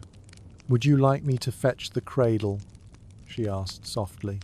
"Not yet," said Mrs. Whittaker. Let her rest with her mother a little longer. The room settled again. Time moved as it does in places touched by something sacred, not in seconds or minutes, but in breath, in warmth, in silence. And the child slept. Eleanor was still holding the child when the knock came. It was not loud, just 2 soft taps at the door. Mrs. Whittaker opened it halfway. Outside stood the cook, her apron still dusted with flour. "I heard no cry at first," she whispered. "Then I heard a very small one." Mrs. Whittaker smiled and nodded once. "All is well." "A daughter." The cook smiled back, her eyes wet. She offered a small parcel of folded linen and a polished wooden brush. "Clean shift and gown. I pressed them just now." "Thank you," said Mrs. Whittaker. "She will be needing them soon." The door closed again with a quiet click. Eleanor looked up. Her cheeks were pink again. The child was still asleep, tucked into the crook of her arm like a soft bundle of dawn. "I feel ready to be cleaned now," she said gently. Mrs. Whittaker nodded. "Very well. Let us do it slowly. We will keep the baby near." Sarah stepped forward and offered to hold the child. She moved with such care, such reverence, that Eleanor did not hesitate. The girl sat near the fire with the baby resting against her shoulder, swaying just slightly. The warmth in the room was steady. The fire had not faltered. Outside the birds were singing now. The morning had fully arrived. Miss Lawley gathered the supplies. A fresh basin of water, a cloth steeped in lavender, a square of honey soap wrapped in muslin, and a soft towel warmed by the hearth. Eleanor sat upright with help. Her legs moved gently to one side of the bed. She winced slightly but said nothing. Mrs. Whittaker supported her back as Miss Lawley dipped the cloth and wrung it out. The first touch was to her face. Cool at first, then soothing. Her forehead, her cheeks, her neck. The cloth moved downward, wiping gently across her shoulders and arms. Her skin glistened. The scent of lavender filled the air. "There we are," said Miss Lawley softly. "Let the weariness leave you. Let your body remember that it is yours again." Eleanor smiled faintly. "It still does not feel like it belongs to me." "It will," said Mrs. Whittaker. "It will, with time." They bathed her slowly, lifting and washing and drying. No part of her was rushed. No moment hurried. When they were finished, her body was wrapped in a clean linen shift and the fresh gown from the cook. Her hair was brushed back gently and tied with a pale ribbon. "You look like a mother now," Sarah whispered from her place by the hearth. Eleanor smiled. "I feel like I have stepped into another world." "You have," said Mrs. Whittaker, "and the world will feel different from now on." The child stirred. A tiny yawn bloomed on her face. Sarah rose and returned to the bedside. Eleanor reached out her arms. "Bring her to me." The baby was placed back in her embrace, warm and content. Eleanor held her close and kissed the top of her head. "What shall we call her?" Sarah asked. Eleanor looked down at the child. Her face became still again, thoughtful. "I do not know yet. She has not told me." Mrs. Whittaker smiled. "There is no rush. Some names come in silence." The cradle had been placed near the bed. Lined with fresh muslin and a small woolen blanket, it sat waiting, bathed in morning light. "We will place her there when you sleep," Miss Lawley said. "But for now, let her rest with you." Eleanor nodded and leaned back again. Her body ached, but it ached with purpose, the kind of ache that comes from great beauty. The baby made a small sound. Eleanor touched her fingers again, one by one. "Her hands are so tiny," she whispered. "They will grow quickly," said Mrs. Whittaker. "But today you may memorize every inch of her." The tea was still warm. The broth had cooled but not gone cold. Eleanor drank slowly now, more easily, her strength returning in quiet ways. Outside, a carriage passed along the street. The wheels creaked softly. A horse exhaled in the distance. Someone began sweeping a front step. The world was continuing as it always did. But inside this room, time had bent, slowed, shifted. A veil had lifted. A new soul had arrived. And in this gentle pause, mother and child remained wrapped in one another. The air in the room had shifted. It was no longer just the space of labor and birth. It had become something else, a place of arrival, a quiet threshold between the old life and the new. And the stillness that had held everything together now made room for soft movement once more. Outside the bedroom door, someone waited, not knocking, not calling, just standing there. Mrs. Whittaker glanced at Eleanor, who was resting upright again, the baby tucked close against her chest. "Would you like visitors?" she asked softly. Eleanor hesitated, then nodded once. "Just one or two. Quiet ones." Mrs. Whittaker stepped into the hallway. Moments later, a figure appeared in the doorway, the cook, still in her apron, her hands clean, her eyes red. She did not enter at first. She stood just inside the frame and looked at Eleanor as if seeing something holy. "May I come in?" she asked in a voice barely above a whisper. Eleanor smiled and nodded. The cook approached slowly. She did not try to touch the child. She only looked. Her eyes traveled over the tiny hands, the rose-petal mouth, the dark sweep of hair plastered against the baby's head. "She looks like your mother," she whispered. "Around the eyes." Eleanor's smile deepened. "I was thinking the same." The cook wiped her eyes with the edge of her sleeve. "She is beautiful, and so quiet. Not all babies are quiet." "She is resting," Eleanor said. "I think she knows I need rest too." The two women shared a gentle laugh, not loud, just enough to fill the space for a moment. The cook stayed for only a few minutes more, then bowed her head and slipped back through the door. Sarah brought in a small vase with 2 sprigs of wild lavender and a single pale rose. They were growing near the garden wall, she said. I thought she should have something fresh beside her. Eleanor looked at the flowers, then at the child.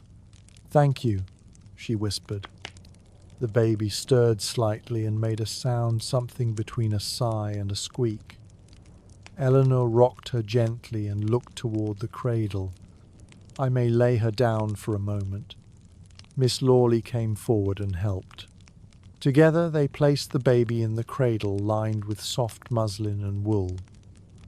The baby's arms stretched slightly, then curled again. Her face remained calm. Eleanor lay back and looked at her daughter, just a few feet away. "She looks smaller when I am not holding her," she said. "They always do," said Mrs. Whittaker. "But her presence is large. She has filled the whole room." A knock came again, this time quieter. Sarah peeked outside and returned with Eleanor's younger sister, Mary. Mary's eyes widened at the sight of the cradle, the baby inside, and the soft golden light spilling over the floor. She clasped her hands together and smiled so fully, her whole face lifted. "She's here," Mary whispered. "Oh, Elle, she's really here." Eleanor beckoned her closer. Mary tiptoed across the room and crouched beside the cradle. She did not speak at first. She only watched. Then she turned to Eleanor with eyes full of wonder. "What will you name her?" Eleanor looked at the cradle. She sat with the question for a long moment.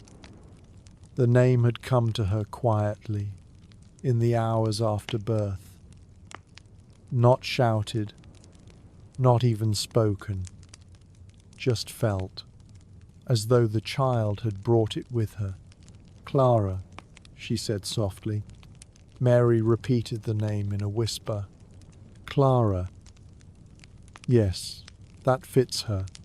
It means bright and clear," Eleanor said. "She arrived with the morning light." Mrs. Whittaker nodded. "Then it is a perfect name." Mary rose and kissed Eleanor's forehead. "She is lucky to have you," she said. "And you her." Eleanor closed her eyes again, only for a moment, as Mary took her leave. The room returned to quiet. The baby slept. The cradle swayed gently with each breath of the house. Miss Lawley gathered a soft shawl and draped it over Eleanor's legs. Sarah placed the flowers on the bedside table, next to the half-empty teacup and folded cloths. Eleanor rested her head back and stared at the ceiling beams. Her body still hummed with exhaustion, but her spirit felt held lifted by the quiet care of the women around her, by the fire, by the child's breath. For the first time in many hours, she closed her eyes, not from pain or effort, but from peace. Eleanor's head rested against the pillow, her eyes closed, but her mind floated gently at the surface of sleep. She did not dream clearly. She only felt the shape of things, a rhythm, a warmth, the low hum of voices, and the soft rustle of skirts as the midwives moved about the room. She heard water being poured, a cloth being wrung out, a drawer sliding open. These sounds did not disturb her. They folded into her rest like lullabies. The scent of lavender still hung in the air. It clung softly to the sheets, to the linen shift she now wore, and to her skin. Clara remained asleep in the cradle beside the bed. Her breathing was steady, her face peaceful. One arm had slipped free of the swaddle and now rested above her head, as if she too had surrendered completely to the stillness. The fire crackled softly. Not loud, just enough to remind the room of its warmth. A kettle steamed in the background. Sarah poured water into a shallow basin and set it beside the hearth. She moved slowly, her every motion careful and soundless, as though the entire house had entered into a vow of quiet. Mrs. Whittaker and Miss Lawley tidied the last of the linens. The stained cloths were folded into a basket and covered with a white sheet. The tools were washed and returned to their proper case. The journal was closed, its pages now filled with neat handwriting notes of time, breath, and life. Eleanor stirred slightly. Her hand reached toward the cradle. Without opening her eyes, she let her fingers rest on the edge of the blanket. She felt the baby's warmth through the fabric and sighed softly. It was not a sigh of sorrow. It was the sound of something deep settling into place. From the hallway, footsteps passed without stopping. A door creaked open downstairs. The kitchen bell rang once. All these small things reached her but did not pull her from rest. They only reminded her that the world continued, though somehow quieter now, as if it too was watching her sleep. Sarah sat near the fire again, brushing out her long braid and folding it over one shoulder. She glanced toward the cradle often, eyes soft and wondering. Every so often, she would turn her head toward the window to watch the light move across the floor.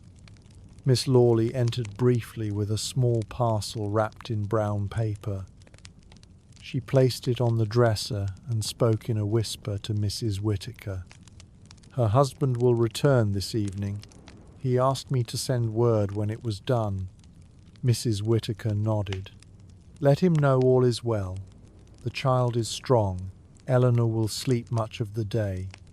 Eleanor did not open her eyes, but a faint smile touched her lips. She had not thought of him in many hours, not out of neglect, but because the world of labour had taken all of her. The thought of his return now felt distant and gentle, like a bird flying across the edge of a dream. The cradle rocked slightly as Clara shifted in her sleep. Eleanor's hand moved again, brushing lightly across the edge. She murmured something that no one could quite hear, just a sound, perhaps a name, perhaps a prayer. Outside, the clouds moved slowly across the morning sky. A single beam of sun filtered through the window pane and landed on the wooden floor, casting light across the edge of the rug. The room breathed with warmth. Mrs. Whittaker poured another cup of tea and placed it by the bedside in case Eleanor woke. She adjusted the pillows just slightly, tucking the edge of the blanket near Eleanor's shoulder. Then she stood still for a moment, watching both mother and child with the calm gaze of a woman who had seen many rooms like this and never found them any less miraculous. Time did not move the way it normally did. It did not tick. It did not pass. It lingered, and in that quiet hour, Eleanor slept.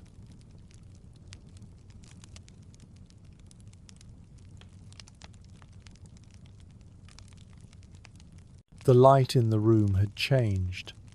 It was no longer the pale gold of early morning. It had deepened. The shadows were softer now, the corners warmer, touched by the slow turn of the day. Afternoon had arrived without making a sound. Eleanor stirred beneath the covers. Her breath deepened. Her eyes fluttered open. For a moment she did not move. She only stared upward, her gaze resting on the ceiling beams above.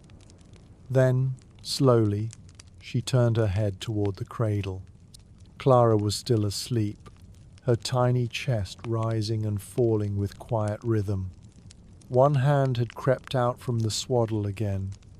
Her fingers twitched gently in a dream. Eleanor reached out and touched the edge of the cradle. Her fingers moved across the wood grain, then paused. She closed her eyes again, not from tiredness this time, but from fullness, from a strange, aching joy that left no room for anything else. Mrs. Whittaker noticed she was awake and came forward with a fresh cloth and a warm cup of tea. "You slept well," she said in a hush. "A little over an hour. The baby has not stirred once." Eleanor sat up slowly. Her muscles ached, but they were no longer trembling. She felt heavy, but it was the good kind, the kind that comes after deep work. Her body belonged to her again, and yet it didn't. Something had shifted. "I feel like I was gone," Eleanor said. "Like I left for a little while and came back someone else." Mrs. Whittaker nodded. "You have crossed a threshold," she said. "There is no going back, but you are not lost, only changed." Eleanor accepted the tea. It was sweet and milky, and it warmed her throat. She sipped slowly, her eyes never leaving the child. "Was I brave?" she asked after a long silence. Mrs. Whittaker did not answer immediately. She tucked the edge of the blanket over Eleanor's knees and smoothed it once with her palm. "You were brave in the oldest way," she said. "Not loud, not fierce, but steady. Brave like the sea is brave, carrying things across it, no matter how far." Eleanor felt tears rise, but they did not fall. They stayed where they were, shining just behind her eyes. Miss Lawley returned with a folded bundle and a small cup of broth. She placed them both beside the tea, smiled, and then stepped back again, giving Eleanor space. No one hovered, no one crowded her. It was as if everyone in the room knew that what had happened could not be spoken of too plainly. It had to be held in silence. Eleanor placed her cup down and leaned forward. "I would like to hold her now." Sarah stepped forward with a quiet nod. She reached into the cradle and lifted Clara gently, passing her into Eleanor's arms.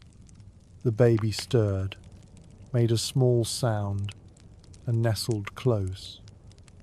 Her head rested against her mother's chest, and her body softened again, safe in the space it knew best. Eleanor leaned back and closed her eyes. She said nothing for a long time, only breathed. "I do not know what time it is," she said finally. "It is nearly 3, Mrs. Whittaker answered. "You are in no hurry." The room was warm. The hearth still glowed. The scent of lavender and honey lingered in the air. Somewhere downstairs a door opened and closed. Footsteps passed again. The outside world continued. But here, in this small room, time did not matter. The baby slept. The mother watched. The midwives cleaned and folded and stepped lightly. Everything moved at the pace of care. Eleanor looked down at Clara again. She traced the line of her cheek with one fingertip. "She has changed me already," she whispered. "She will continue to," said Mrs. Whittaker, "but slowly, day by day. She will not take you from yourself. She will show you more of who you have always been." The words wrapped themselves around Eleanor like a shawl. She did not reply. She only held her child and breathed. Outside the window, the light was beginning to shift again. The afternoon would soon become evening. There would be supper, then twilight, then sleep once more. But for now, there was only this room, only the quiet of women, only the cradle, only the child, and the deep, endless hush of a life just beginning.